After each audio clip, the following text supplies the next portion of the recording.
There's a number that gets repeated so often in personal finance content that most people have stopped questioning it entirely. $1 million. The magic threshold you supposedly need before retirement even becomes a realistic option. And here's the problem with that number. The actual data on how much the typical American retiree has saved isn't anywhere close to it. Recent research on retirement savings found that the typical retiree household had roughly $126,000 saved, not $1 million, a fraction of the number every retirement calculator on the internet insists you absolutely must hit first. So either millions of retired Americans are currently living in financial catastrophe, or that $1 million number was never quite as universal a requirement as it's been made out to be. Here's what's actually happening, and it's worth naming directly. A huge portion of the financial content pushing that $1 million figure comes from a media and advertising ecosystem that benefits, quite directly, from you feeling perpetually behind, perpetually inadequate, and perpetually in need of another product, another calculator, another aggressive savings plan to somehow catch up to a number that was often calculated using assumptions, high investment, returns, an expensive urban lifestyle, decades of uninterrupted six-figure income that simply don't reflect how most actual working Americans live. That doesn't mean saving aggressively is bad advice. Far from it. It means the specific number itself deserves a lot more scrutiny than it typically gets before anyone accepts it as the one universal bar everyone must clear. Today I'm walking you through the actual math behind retiring on roughly $2,500 a month. And I want to be upfront about something before we go further, because I don't want you walking away with the wrong takeaway. This isn't a fantasy, get-rich-quick video, and it's not suggesting everyone should aim for exactly this number, regardless of their own circumstances. It's a genuine breakdown of how several completely legitimate income sources, Social Security, a modest supplemental withdrawal, a paid-off home, and smart geographic decisions can stack together into a real, livable retirement income without requiring a seven-figure portfolio to get there. Stick around, because by the end of this video, you'll understand exactly which levers matter most, and which popular retirement advice quietly assumes a financial situation most people simply don't have. Let's break it down. First and biggest piece of this puzzle is Social Security, and it's worth understanding exactly where the numbers actually stand right now, because a lot of people dramatically underestimate what this benefit alone provides. As of 2026, the average Social Security retirement benefit sits at a little over $2,000 a month, following the most recent cost of living adjustment. That's not the maximum, and it's not the minimum. It's the actual average check going out to retired workers across the country right now. For someone with a genuinely modest lifestyle, particularly if other major expenses are already handled, that average benefit alone gets remarkably close to our $2,500 target before a single additional dollar of savings even enters the picture.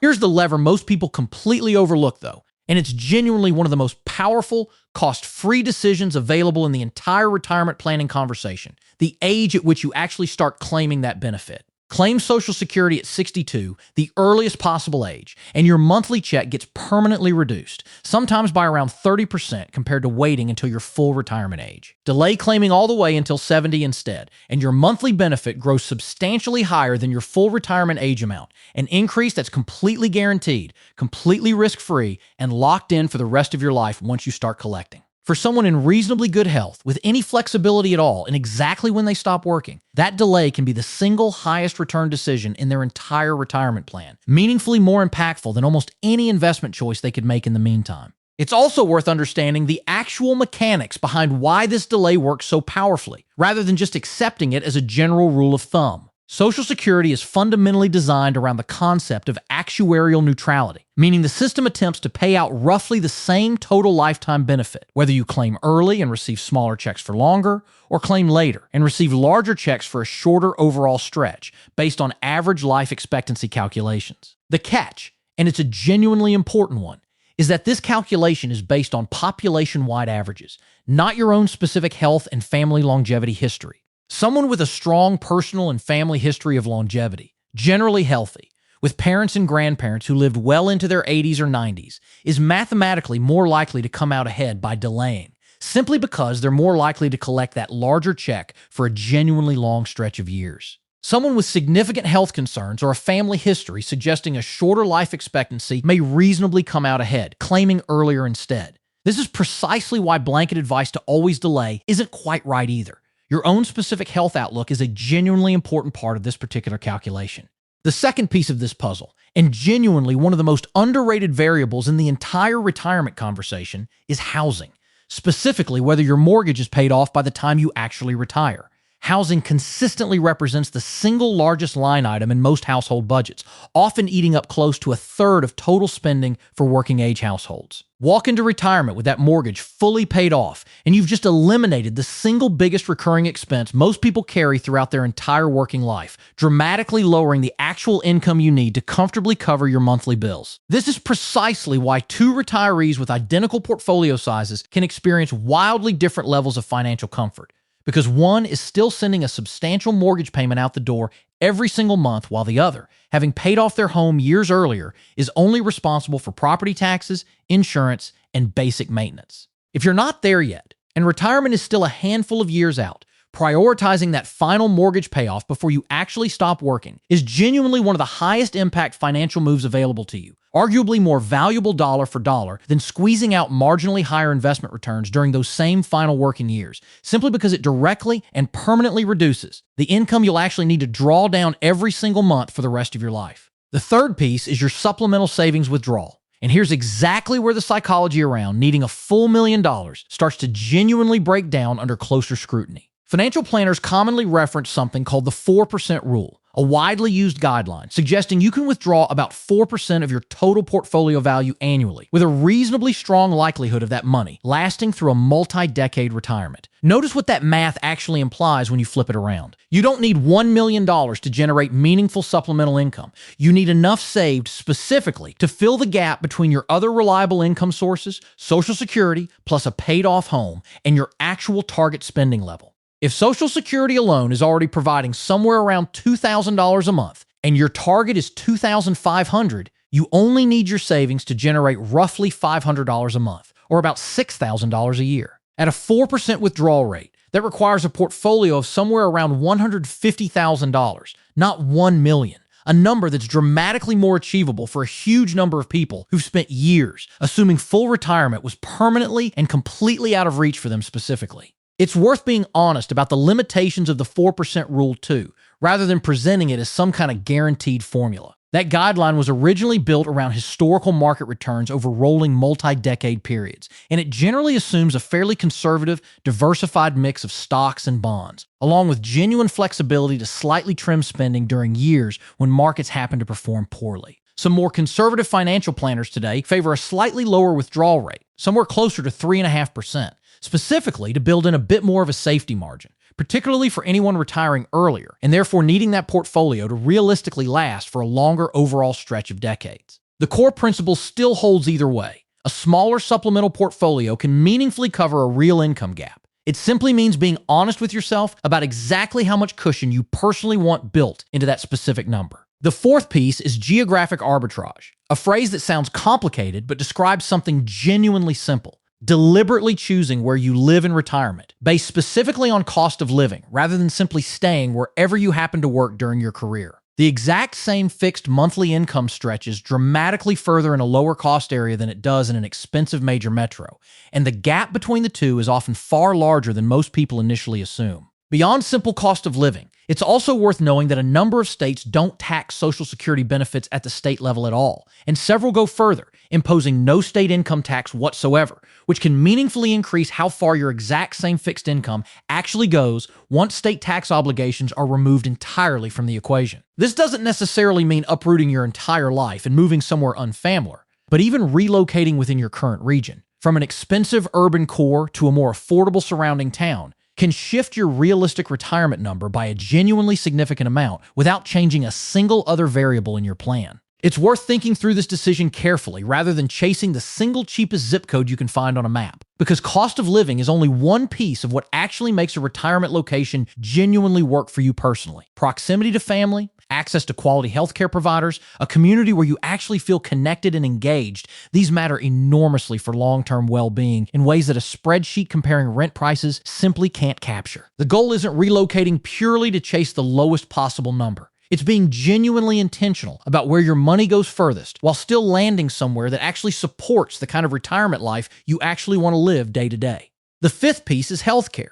And I want to be completely honest with you here, because this is genuinely the trickiest variable in this entire equation, and skipping over it would be doing you a disservice. Medicare eligibility doesn't begin until age 65, which means anyone retiring earlier than that needs a clear, deliberate plan for covering health insurance during that gap period, whether that's coverage through a spouse still working, marketplace insurance, or continued part-time work specifically to maintain employer coverage during that stretch. Once Medicare coverage does begin at 65, most beneficiaries pay a standard monthly premium for Part B coverage, which gets deducted directly from their Social Security check, alongside potential additional costs for supplemental coverage or prescription drug plans depending on your specific health needs. This is exactly why the $2,500 target realistically assumes either retiring at or after 65, or having a genuinely solid, specific plan already in place for that earlier bridge period, rather than simply hoping healthcare costs will somehow sort themselves out along the way. This is also exactly the piece where a modest emergency fund,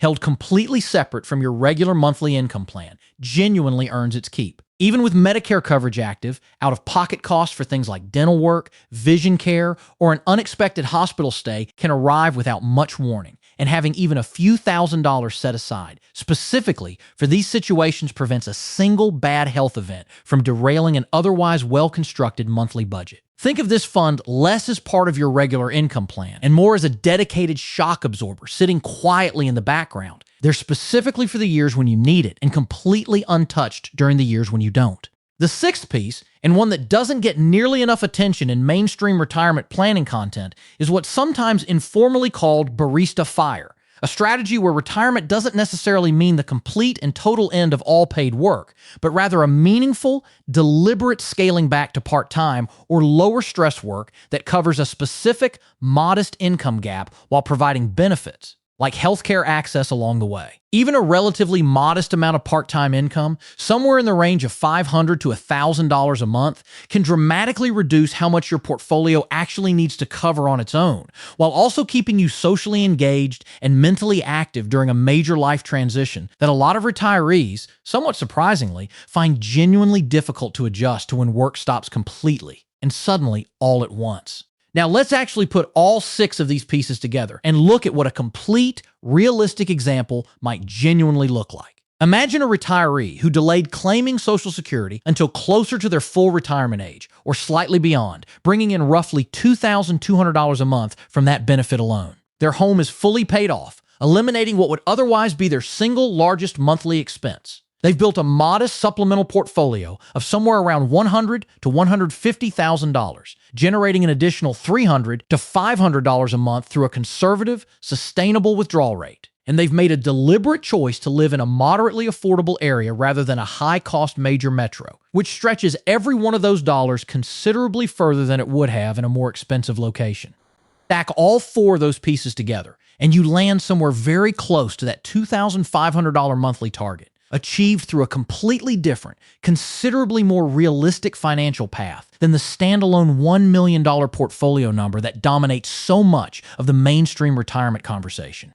I want to be genuinely clear about something important before we wrap up, because this matters. This approach isn't inherently better than aggressively maximizing your retirement savings if you're able to, and if your personal goals involve significant travel, an expensive high cost of living area, or providing ongoing financial support to family members, you will very likely need considerably more income than this specific example provides. This breakdown exists specifically for the enormous number of people who've been quietly convinced that anything short of $1 million means retirement simply isn't realistically possible for them, when the actual math, once you account for Social Security, a paid-off home, and a genuinely modest supplemental portfolio, tells a meaningfully different and considerably more encouraging story for a huge number of people.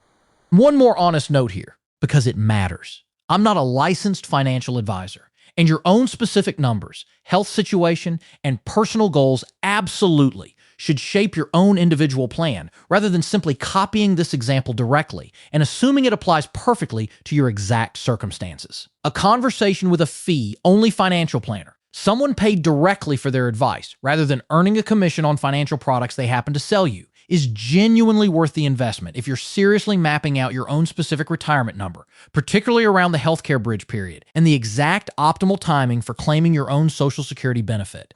If this changed how you're thinking about your own retirement number, Drop a comment telling me which of these 6 pieces surprised you the most. I read every single one. And if you want a deeper breakdown specifically on exactly how to time your Social Security claim for your own personal situation, subscribe, because that's exactly what we're covering next. And it's genuinely one of the highest impact financial decisions most people make without ever fully understanding the actual math behind it. The $1 million number isn't wrong for everyone, but it isn't the only realistic path either. And now you know exactly what the alternative actually looks like, and exactly which pieces of your own specific situation are worth sitting down and running the numbers on before you assume retirement is further away than it actually might be. I'll see you in the next one.